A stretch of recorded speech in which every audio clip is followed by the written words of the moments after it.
David is a professor and honorary consultant in oral and maxillofacial surgery at the School of Dentistry at Cardiff University. And during the pandemic, he has led the Advanced Therapies group in Cardiff in performing an in-depth study of the characteristics of the lipid membrane of SARS-CoV-2 virus. So he's going to talk to us today about the antiviral effects of commercial mouthwashes against SARS-CoV-2 from hypothesis to testing. And I'm glad to say I've actually even got mouthwash in my clinic room as I'm talking today. So the message is getting out there. So are you ready to start, David? Yes, that's fine if everyone can hear me. Yes, we can hear you. Okay, well, thanks very much to Graham and the organisers for the kind invitation. And what I'd like to do in the next 30 minutes is tell you about the journey we've been on in the last, what seems like an eternity, but is really 2.5 years, looking at the antiviral effects of commercial mouthwashes, but also looking at the interaction of the SARS-CoV-2 viral lipid envelope with these mouthwashes and taking you through our journey from hypothesis to clinical testing. Okay, so as part of my background, I was asked to join this study as I'm based in University Hospital Wales in Cardiff and in the School of Dentistry and work in the Advanced Therapies group. And our normal area of interest is antibacterial therapy, as anti-infective therapies. And what we do is we look at repurposing and redesigning products from nature, such as these alginates or these terpene esters, these EBCs, or sometimes modifying antibiotics with generating polymer coats, really for the treatment of chronic bacterial infections, such as chronic wounds and also in lung disease. At the very start of the pandemic, I was approached by two of my colleagues that really are the brains behind this outfit, Prof. Richard Stanton and Prof. Val O'Donnell. Rich is a virologist and Val is a lipid biochemist. And they had two assertions. Firstly, that whilst we knew quite a lot about the function and structure of the proteins, you all heard about the spike proteins, there was no real information on the lipid composition of the SARS-CoV-2 envelope. And then what we also thought really was that the potential of this envelope as an antiviral target, whilst it exists, it's not really been exploited in practice. And this was really at the start of the pandemic. So why would anyone think the viral envelope be important? Well, if you consider the structure of the virus, the lipid envelope is what protects the virus as it moves from host to host. It stabilizes the membrane proteins, and lipid envelopes in enveloped viruses are critical to the structure and function and this has been shown in a number of viruses, of enveloped viruses like HIV, HSV, and MERS. Now, the next thing really, which is quite important about this lipid envelope, is that the lipids themselves, which are formed within the envelope, are really important and really potent bioactive molecules. So things such as phospholipids are pro-inflammatory, but they can interact with complement in the patient's bloodstream. Certain components can interact with coagulation, as Graham's been speaking about, and they can directly induce cell migration and apoptosis. And so really we thought that this viral lipid envelope would be a useful target for disruption.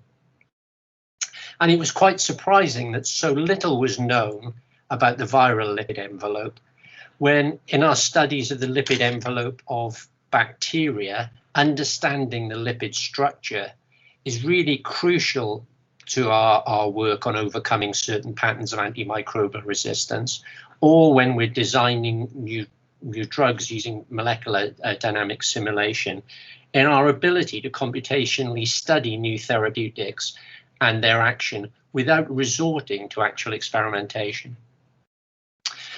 Okay, so the initial idea was, could these viral lipid envelopes safely and importantly selectively be disrupted using over-the-counter mouthwash formulations? We wanted to ask whether or not this could represent potential antiviral strategies that we could use to really directly reduce SARS-CoV-2 transmission. So what we did initially, like you do in most forms of study, was we started with a narrative review of the evidence of this topic in 2020. And the first thing that became blindingly obvious to us, it was really immediately evident that the idea was not novel. So as far back, almost 15 years prior to this, there's a paper showing over 90% reduction in HSV levels in saliva using an alcohol-containing over-the-counter mouthwash. And more recently, basically in 2018, in vitro studies had demonstrated the effectiveness of povidone iodine gargle and mouthwash against a range of basically oral and respiratory tract pathogens and enveloped viruses.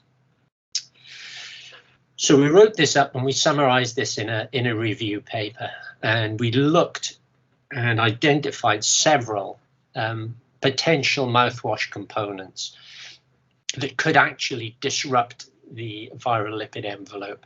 Here we had surfactants, things like CPC, cetylpyridinium chloride, which I'll come back to later on, things which are common components of mouthwashes as well, like chlorhexidine, ethanol, but also a variety of other agents which could be used to disrupt this viral lipid envelope. So at the time, everyone's really interested in social media, so we got what I think you call a vigorous and balanced response via social media. And people believe that whilst it may be true that the actual underlying idea was a roast chicken short of a picnic, and one of the claims was there was no evidence. So we set out to generate some evidence, and one of the things we wanted to do was look at antiviral activity, not targeted at a surrogate virus, but by direct interaction with SARS-CoV-2. So for this, we used a standard plaque assay. And what we did was expose the mouthwash, the target mouthwashes briefly for 30 seconds, mimicking the use of the mouthwash in practice, and then assess its virucidal activity using a plaque assay. In this assay, importantly, we included what's called a soil load. So we included mucin, BSA, and yeast extract, because what we wanted to effectively mirror the polymetric charged mucin matrix which lines the oral and nasal mucosa. So here we looked initially at a series of 8 mouthwash formulations with 4 effectively active agents. Okay, so they were alcohol, chlorhexidine, CPC, and iodine. And in all these experiments, what we were trying to determine was whether any of the mouthwashes could conform to EN 14776. So could we generate a greater than 4 log-fold reduction in viral load? Okay, so interestingly, the results demonstrated marked variation in virucidal activity, as you can see in the graph on the right. Essentially, there were virucidal effects with greater than 5 log 10 reduction with the CPC containing mouthwashes. So the dental dual action, the dental fresh protect, but also with the alcohol containing Listerine mouthwash, Listerine Advanced DGT, with 23% alcohol, but also containing LAE.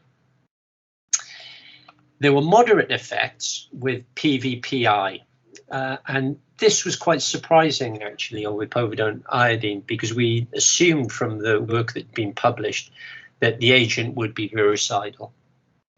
There were also, surprisingly, another CPC containing mouthwash, SCD Ultra, similarly moderate effects, about 3 log-fold reduction. But it was interesting, in keeping with other subsequent studies, that there's a very limited effect with chlorhexidine with less than 2 log-fold reduction. And following this in terms of impact of the research, Prof O'Donnell is was very keen to get this implemented into clinical practice. So we worked with the CDO Wales, Galette Bridgman, and we employed this mouthwash as part of a study across Southeast Wales. when at the time, some of you will remember that dentistry was grossly disrupted and there was a large fallow period. So with her approval, we were able to reduce the fallow period as part of a risk mitigation and an attempt to return to normal working. And we treated about 6,400 patients in this time and monitored them at 14 days post-treatment. Okay, so thinking about what's in the mouthwash, well, mouthwashes contain a vast array of components with potential biological activity. So the organic and inorganic components may include things that are antiseptic or antimicrobials. They may be essential oils, anti-caries elements, tooth whitening elements, anesthetic agents, and flavoring. And just as an example, the test group contained that we used in our studies a variety of active agents, including CPC, alcohol, chlorhexidine, LAE or ethyl oral arginate, various essential oils. And it's key to remember that activity in the mouthwash formulation doesn't really relate to efficacy in these assays. So we started to undertake some component analysis. So by this, what we sought to do was determine which components in the mouthwash mediated the viral lipid envelope disruption. So we were quite interested, or very interested, in surfactants, because surfactants are effectively polar molecules which have a hydrophilic head and a hydrophobic tail. And these molecules, such as CPC and LAE, can insinuate themselves into the viral lipid envelope and cause its disruption. One of the interesting things we had from our initial results was that we had interesting control groups to test. So when we looked at the dental CPC containing mouthwashes, we found that CPC eradicates live virus at the concentrations found in all of the mouthwashes. But when we looked at the inactive SCD or moderate activity SCD ultra, we were able to demonstrate that one of the non-active agents that was added, the benzoate, effectively reduced the ability of the CPC to kill virus. Another interesting comparator which we had, which was thrown up, was between the two different forms of Listerine. So we were able to see that ethanol alone at 23%, which is the concentration which is found in the mouthwashes, has no consistent impact. Okay, but when you add these other components with the essential oils, the addition of thymol resulted in a 3-log reduction in virus titers. Okay, in the preparation, one of the preparations we used, this one here, this resulted in this effect.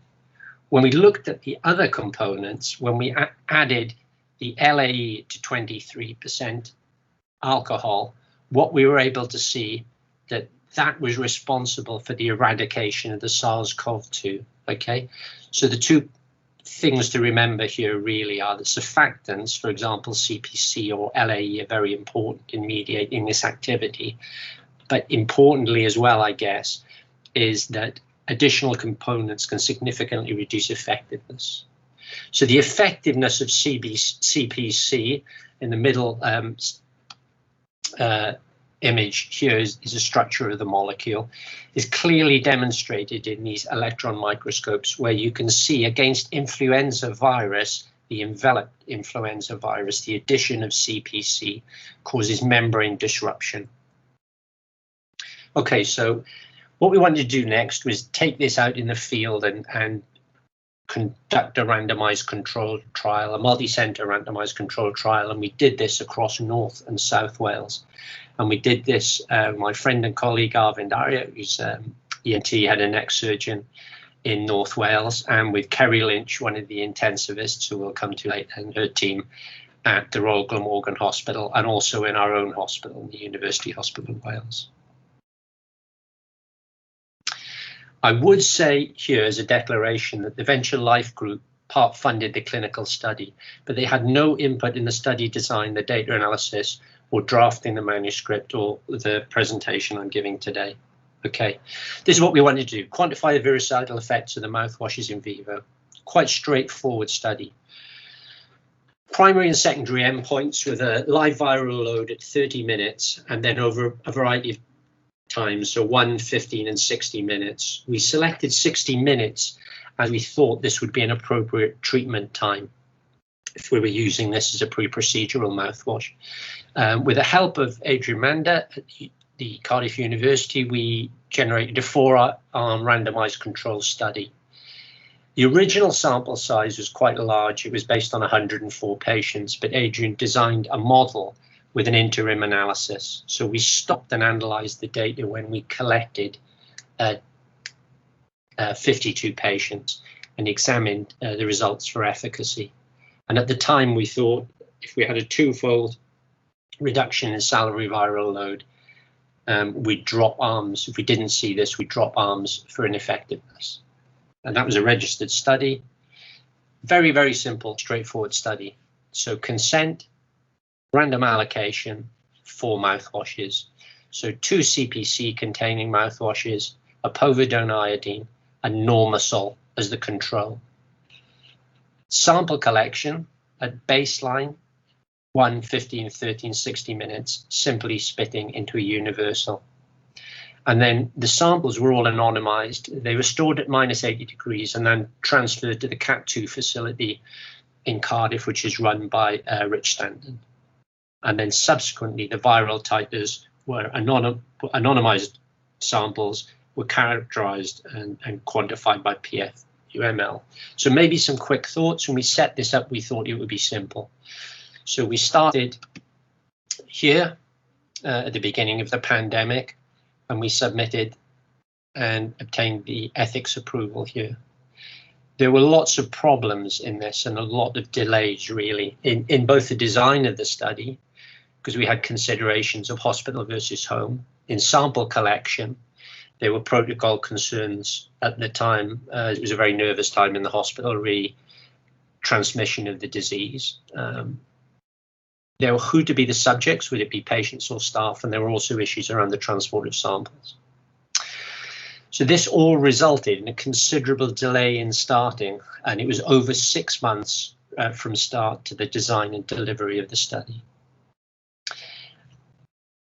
Basically, we were only able to recruit 78 patients before we terminated the study, because at this time in March 2021, the number of hospitalized patients had dropped from about 56, 57,000 here to around about 4,000 patients per day.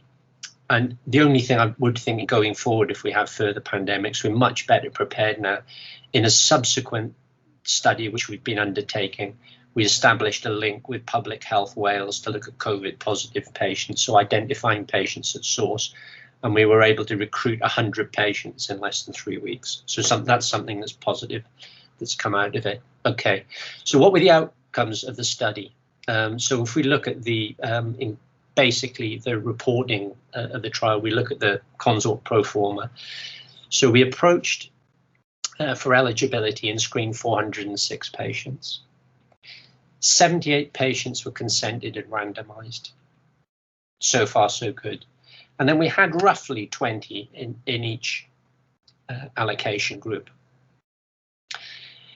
But a big problem here that we found was that 51 patients were excluded from the analysis based on the absence of live SARS-CoV-2 in their saliva at baseline.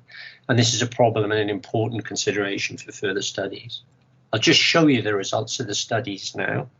So I think we expressed these studies as live viral load. So it was actual live virus which could cause infection. So baseline salivary viral load varied widely between individual samples, from just 120 PFU to over 20 million PFU per mil. So these are plaque forming units.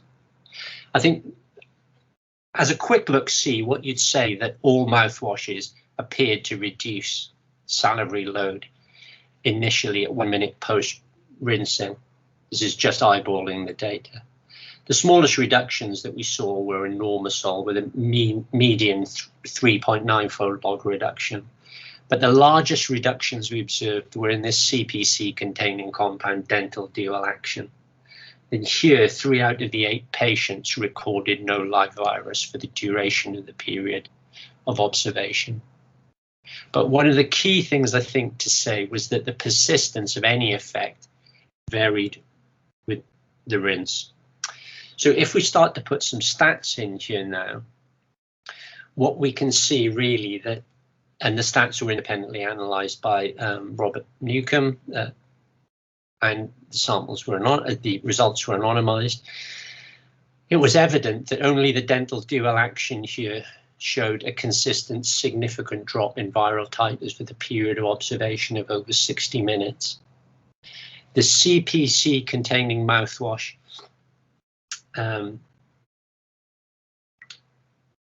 had a reduced activity, as we'd observed in vitro. The Vidine, the povidone iodine, had virtually no effect. Well, it had no effect statistically, as we observed it. And the Normasol only had a statistically significant effect here at 60 minutes, which is slightly inexplicable. So just to put some numbers on this and then to look at the stats. So the dental dual action demonstrated this persistent effect. So this 0.001, 0.003, 0.004, 0.006. For the rest of them, there's no significant reduction in salivary viral load. None with Vidine. In fact, it was blinded and the statistician assumed that was the saline control. And whilst for Normasol, there was only a significant effect observed at the 1 hour period. Okay, so what are the conclusions then from these 2 parts of the work? So from the in vitro work, it's clear that products containing phospholipid disrupting surfactant solutions, for example, CPC or LAE, were the only products that we tested that could attain virucidal standards in vitro. In vivo, a 30-second oral rinse with a CPC mouthwash was capable of eliminating live virus in the oral cavity of these patients for at least an hour, while PVP, povidone iodine, and saline mouthwashes were ineffective. A large other part of this work, which we were interested in, was looking at the structure of the lipid membrane. And the Royal Val did this using targeted and untargeted lipidomics, revealed here that the SARS-CoV-2 viral envelope is significantly or markedly distinct from the host plasma membrane. And it's composed, perhaps unsurprisingly, of phospholipids, such as PC, PE, and also PI, with very, very low levels of cholesterol. So that difference between the viral lipid membrane means it should be amenable to selective targeting. So what work is ongoing? So there's been a recent systematic review of the studies of the effects of mouthwash against SARS-CoV-2. 16 in vitro studies. There were 11 in vivo controlled trials, but 9 of them were randomized controlled trials, and they've employed a wide range of over-the-counter products. Effects in all of these randomized controlled trials have been measured using RT-PCR for varying time periods, even up to 4 weeks. There's huge variation in sample size, from 24 to over 150 patients, and altered qPCR observations there have been described with CPC, povidone iodine, surprisingly chlorhexidine, and also cyclodextrin. But this review highlighted the importance of future standardized studies. And if you look and search the clinical trial registries, you'll see that there have been 32 registered trials between the 6th of April and today on this subject. And I think on the US site, there are currently 13 ongoing studies. So what about the future? So a key point that I think Graham made is that surfactant mouthwash that targets the lipid membrane is may be a useful component of our IPC strategies in the hospital, particularly for novel variants. And there's recently published evidence now that these agents, or basically with CPC, are effective against the variants because the lipid envelope is a common factor, despite their antigenic status in terms of vaccination, is a common factor to these new variants. So we've demonstrated, I guess, that the sensitivity of the viral envelope to surfactant exists, but one of the things we need to think about is those surfactants can be made readily available and cheaply in low to middle income countries. Understanding more of the viral lipid envelope allows us to design novel antiviral approaches which may be feasible. On the cartoon I showed you, there's lipidomimetics, so there are lots more things that you can do with viral envelopes other than destroy them with alcohol or soap.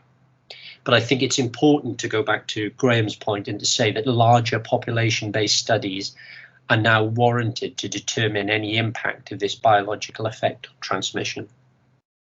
And finally, I've got to give my acknowledgements. So firstly to Val O'Donnell and Rich, who are the real brains behind this project. Secondly, to all the guys that helped with the sample collection. It was quite strange going on the wards collecting samples from patients at this time in the various settings. To all the people that undertook the virological and lipidomic studies, the statisticians that designed it, to Venture Life for part funding the clinical study and provision of the mouthwashes, and also to Johnson & Johnson for providing us with formulation information about their mouthwashes. And most importantly, really, the R&D divisions and the ward teams. This is Kerry Lynch, at all the university hospital boards who supported this study so readily. Thanks very much.